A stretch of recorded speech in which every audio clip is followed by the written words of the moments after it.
Voice of Kodur, మన ఊరు మన గొంతుక.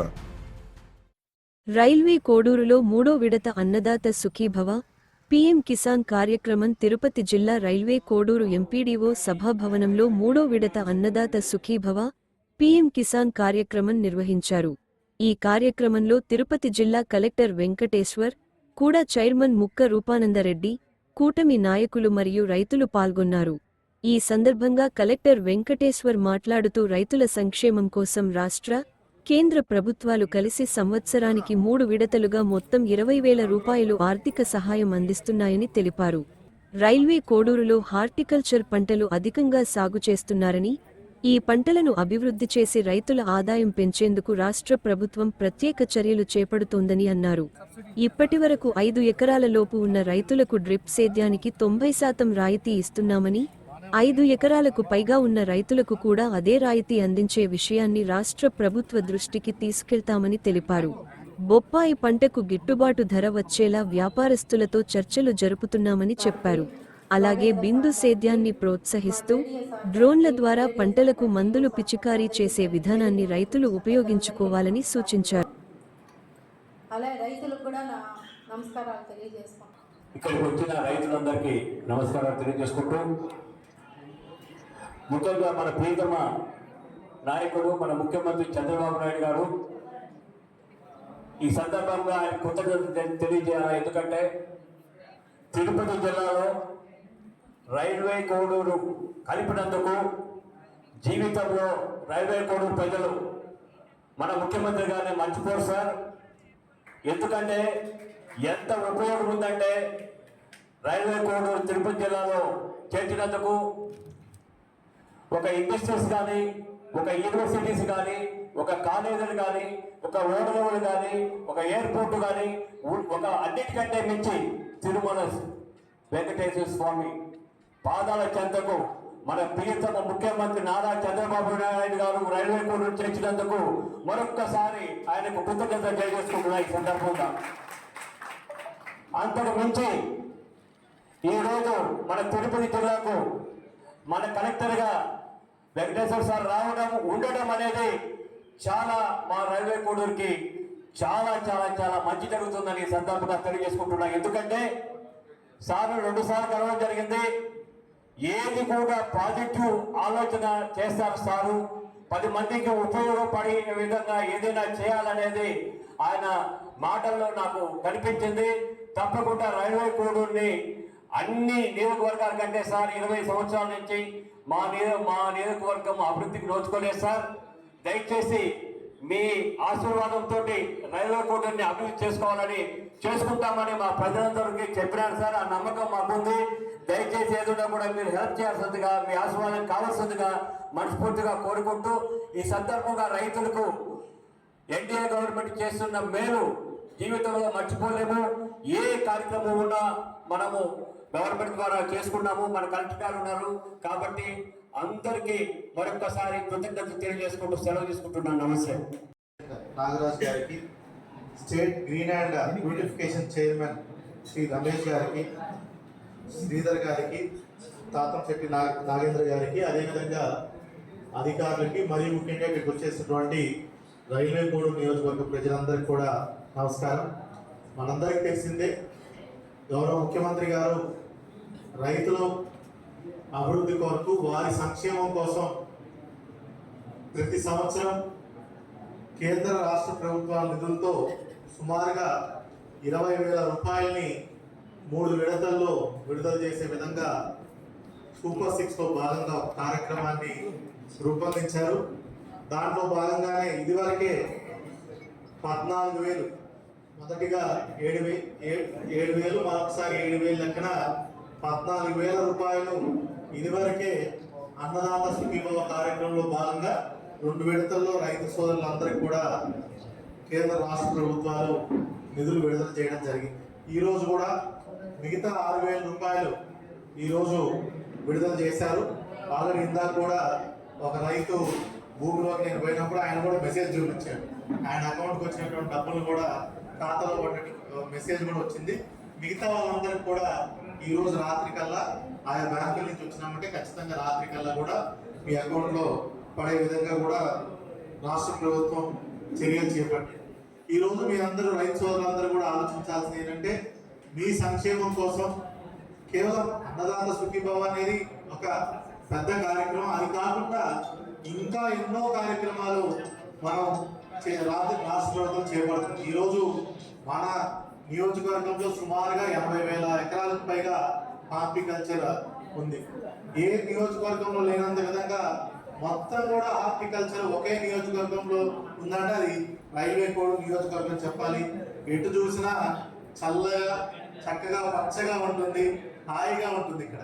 సో దీన్ని మనం ఎట్లా అభివృద్ధి చేయాలి, రైతులకు ఎట్లా ఆదాయం పెంచాలని దాని మీద ప్రత్యేక శ్రద్ధ రాష్ట్ర ప్రభుత్వం చేపట్టింది. ముఖ్యంగా ఇక్కడ మామిడి, పపాయ, అరటి, అదేవిధంగా తమలపాకు ఉంది, అదేవిధంగా మెలన్స్ ఈ మధ్య కర్బూజా కానీ ఇవన్నీ కూడా బాగా ఎక్కువగా పండిస్తున్నారు. మీ అందరి కోసం మనం ఎక్కువగా డ్రిప్ ఇరిగేషన్, ఇది ఇప్పటికే సుమారుగా 80% వరకు అందరు కూడా డ్రిప్ ఇరిగేషన్ ఉంది. అయినా ఇందాక రైతు సోదరులు చెప్పినట్టు 5 ఎకరాల పైబడి ఉన్న వాళ్ళకు కూడా 90% రాయితీ వచ్చే విధంగా కూడా అది ఖచ్చితంగా రాష్ట్ర ప్రభుత్వం నిర్ణయించి అది కూడా అమలయ్యే విధంగా చర్యలు తీసుకుంటాం. అదేవిధంగా ఈరోజు మనందరం ఆలోచించుకోవాల్సింది ఏంటంటే హార్టికల్చర్ లో ఎంత రాబడి పెరుగుతుందో ఇంకోవైపు రిస్క్ కూడా కొంచెం ఉంటుంది. ఎందుకంటే ఒకేసారి అందరూ అదే పంట వేస్తారు కాబట్టి మధ్యవర్తులతో కూడా కొంచెం అక్కడక్కడ ఇబ్బందులు ఉన్నాయి కాబట్టి. అదేవిధంగా పోయినసారి చూసాము మామిడిది విపరీతంగా పంట వచ్చింది. అట్లాంటి పరిస్థితుల్లో ఇంటర్నేషనల్ మార్కెట్లో మళ్ళీ ఎక్కువగా సేల్స్ లేనప్పుడు అక్కడ పరిస్థితులు బట్టి మన దగ్గర ఇక్కడ ప్రాసెసింగ్ వాళ్ళు కూడా తీసుకోలేని పరిస్థితుల్లో మీ అందరూ గుర్తుంచుకోవాలి, ఎన్నడూ లేని విధంగా రాష్ట్ర ప్రభుత్వం కేజీకి 4 రూపాయలు చొప్పున ప్రతి ఒక్క మామిడి రైతులందరికీ కూడా అప్పటికప్పుడు అనుకొని మీ అందరి ఖాతాల్లో 4 రూపాయలు రాష్ట్ర ప్రభుత్వం హామీగా ఇవ్వడం జరిగింది. అదేవిధంగా అట్లాంటి మళ్ళీ పునరావృతం కాకూడదని మామిడికి ఇంకా మంచి ధర రావాలనే ఉద్దేశంతో ఫ్రూట్ కవర్స్ ఇదంతా కూడా ఇంతకుముందు ప్రోగ్రెసివ్ ఫార్మర్స్ ట్రై చేసిన చోటల్లో కూడా ఈ ఫ్రూట్ కవర్స్ వాడితే ఖచ్చితంగా మంచి రేట్ అయితే ఖచ్చితంగా వస్తుందని ప్రతి రైతు కూడా చెప్తున్నాం. దానికోసం దీనికి 50% రాయితీతో ప్రతి ఒక్కరు కూడా ఈ ఫ్రూట్ కవర్స్ 2 రూపాయలు 10 పైసలు ఉంటుంది. 50% రాష్ట్ర ప్రభుత్వం భరిస్తుంది. రూపాయికే మీకు వచ్చే విధంగా కూడా మేము అందిస్తాం. ఖచ్చితంగా అందరూ దీన్ని వాడి జాగ్రత్తగా వాడినట్టయితే మంచి ప్రైస్ వస్తుంది. టేబుల్ వెరైటీకి ముఖ్యంగా మనకి 1 కేజీకి ఖచ్చితంగా 35 రూపాయల నుంచి 45 రూపాయలు, కొంతమంది 50 రూపాయలు కూడా వచ్చిన లాస్ట్ టైం ఇక్కడ రైల్వే కోడ్ వాళ్ళకి వచ్చింది, చిత్తూరు తిరుపతి వాళ్ళకు కూడా అవి వాడిన వాళ్ళకి వచ్చింది. అదేవిధంగా మనకి పపాయ కూడా ఈ ఫ్లై కవరింగ్ కవర్స్ కూడా మనం ఈసారి ఫ్రూట్ ఫ్లై ట్రాప్స్ అంటాం వాటిని, అవి కూడా ఇవ్వడం జరుగుతుంది. ఎవరు ఆందోళన చెందాల్సిన అవసరం లేదు. అది కూడా ఇందాక ఒక రైతు భూమిలోకి వెళ్ళినప్పుడు ఆయన చెప్తున్నాడు, గత సంవత్సరం పపాయికి 5 రూపాయలు కూడా వచ్చిన పరిస్థితి ఉంది. అప్పుడు కేంద్ర రాష్ట్ర ప్రభుత్వం మళ్ళీ కలెక్టర్ ద్వారా ఇంటర్వ్యూని 9 రూపాయలు ఫిక్స్ చేయడం జరిగింది. మధ్యవర్తులకి ఒకటే కోరుతున్నాను, లాభాలు వస్తే మీరు ఎట్లయితే లాభాలు చేసుకున్నా రైతు కూడా అందులో లాభాలు వచ్చే విధంగా మీరు చర్యలు తీసుకోవాలి. కొంచెం నష్టం వచ్చినప్పుడు మొత్తం పూర్తి నష్టం రైతు మీదకి వేయడం అనేది కరెక్ట్ కాదు. దీన్ని ఖచ్చితంగా ప్రభుత్వం చాలా సీరియస్ గా తీసుకుంటుంది. నాయకులందరితో కలిపి మేము కూడా అట్లాంటి వాళ్ళని గుర్తిస్తాము. వాళ్ళతో మీటింగ్లు జరిపి ఖచ్చితంగా అందరికి ఉపయోగపడేలా, అందరికీ లాభం చేకూరేలాగా మనం చేయాలి. కానీ కేవలం రైతులకి నష్టం జరిగే విధంగా చేస్తే మాత్రం ఖచ్చితంగా కఠినంగా వ్యవహరిస్తామనేది కూడా ప్రతి ఒక్కరికి కూడా ఈ సభాముఖంగా అందరికీ తెలియజేస్తున్నాము. అదేవిధంగా అట్లాంటి పరిస్థితులు వస్తే ఎవరు ఆందోళన చెందాల్సిన అవసరం లేదు. రాష్ట్ర ప్రభుత్వం ఖచ్చితంగా మనము ఇంటర్వ్యూన్ అయ్యి ఎవరికి నష్టం జరగకుండా కూడా చూసుకునే బాధ్యత తీసుకుంటారని చెప్తున్నాను. అదేవిధంగా ఈరోజు రైతు సోదరులందరికీ విన్నవించేది ఏంటంటే టెక్నాలజీని అందిపుచ్చుకోవాలి. మన ముందు రైతు ఉన్నారు, పెద్ద ఆయన వయసులో పెద్ద అయినప్పటికీ ఆయన రోబోట్ కూడా తీసుకొచ్చారు. ఎంతో ఆనందం. అన్ని కూడా మా జేడీ గారు ఒకసారి వెళ్ళి స్టడీ చేస్తారు. అది ఎంతవరకు మనకి సక్సెస్ ఇది ఉందో చూసుకొని మిగతా రైతులకు కూడా అది అందించే విధంగా చర్యలు తీసుకుంటాం. ప్రతి ఒక్కరు కూడా బిందు సేద్యం చేయాలి. ప్రతి ఒక్కరు కూడా డ్రోన్లు వాడాలి, మెషిన్లు వాడాలి. ఎందుకంటే రాను కూడా మనకి ఏదైతే లేబర్ కాస్ట్ చాలా ఎక్కువైపోతుంది. సో సుమారుగా రోజుకి 600-700 రూపాయలు కూడా విధంగా మంచిదే. మనం కూడా టెక్నాలజీని ఎక్కువ అందిపుచ్చుకుంటే అది చాలా మంచిది. తద్వారా లేబర్ కాస్ట్ మీద మనకు తగ్గుతుంది. ఇప్పుడు రోజు డ్రోన్ చూసుకుంటే ఒక 6 నిమిషాల్లో 7 నిమిషాల్లో మొత్తం ఒక ఎకరా భూమిని మొత్తం సేద్యం చేస్తారు, స్ప్రే చేస్తారు. అదే మామూలుగా ఒకరితో చేయాలంటే రోజంతటి కూడా మహా అయితే వాళ్ళు నాకు తెలిసి 3 ఎకరాలు చేస్తారు అంతే. ఒకే డ్రోన్తో అయితే మనకి ఎంత కాదనుకున్నా ఒక రోజులో ఖచ్చితంగా 18-20 ఎకరాల వరకు కూడా మనం చేసుకునే వెసులుబాటు. ఇంకొకటి ఏంటంటే న్యాచురల్ ఫార్మింగ్. ఈరోజు మన మాట్లాడారు న్యాచురల్ ఫార్మింగ్ చేసే మహిళ జయమ్మ గారు మాట్లాడారు. బయట కూడా మనం స్టాల్స్ లో చూసాం. నెలకి 18,000 నుంచి 20,000 అది అదనపు ఆదాయం వాళ్ళకి న్యాచురల్ ఫార్మింగ్ మీద వస్తుంది. ఒకవైపు పాల నుంచి వాళ్ళకి వస్తుంది, దాని నుంచి వచ్చే మళ్ళీ పేడతోటి ఏదైతే ఘనజీవామృతం చేస్తారో వాటితోటి న్యాచురల్ ఫార్మింగ్ చేసినట్టయితే ఒకటి మనం తీసుకునే ఆహారం స్వచ్ఛమైనది అయి ఉంటుంది, 2 అధిక రాబడి వస్తుంది న్యాచురల్ ఫార్మింగ్ లో, 3 యూరియా మిగతా వాటన్నిటి మీద మనం చేసే ఖర్చు తగ్గుతుంది, 4 వాటి వల్ల భూసారం తగ్గుతుందని మనందరికీ తెలుసు. యూరియా విటమిన్ ఫర్టిలైజర్స్ ఎక్కువ వాడడం వల్ల ఇట్లా చాలా మనకి న్యాచురల్ ఫార్మింగ్ వల్ల చాలా మంచి ఇది ఉంది. ఇంకా చూసుకోవాలంటే ఈ సంవత్సరం ముందుగానే రైతులందరూ ఈరోజు చెప్తున్నారు. నిన్న కూడా కలెక్టర్స్ కాన్ఫరెన్స్ లో 2 రోజులు మాకు గౌరవ ముఖ్యమంత్రి గారి అధ్యక్షత జరిగింది. ఈ సంవత్సరం ఖచ్చితంగా ఎండలు ఎక్కువ ఉండబోతున్నాయి.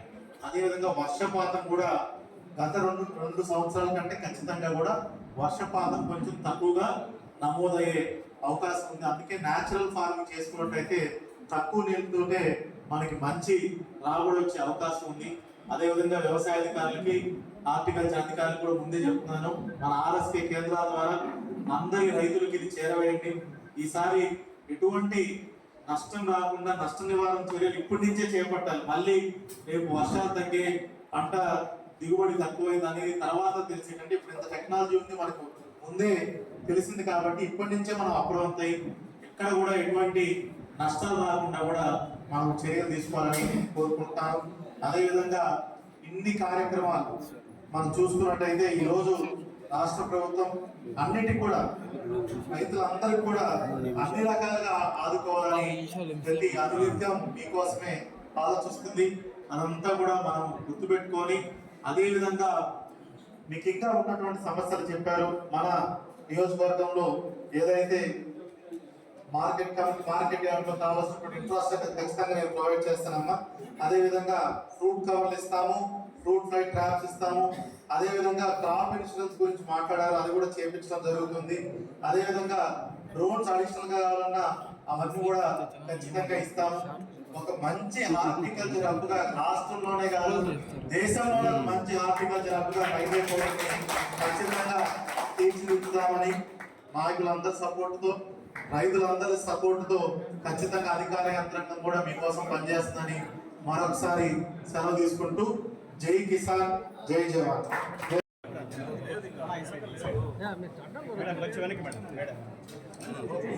ఎందుకు అడ్డం వస్తుంది?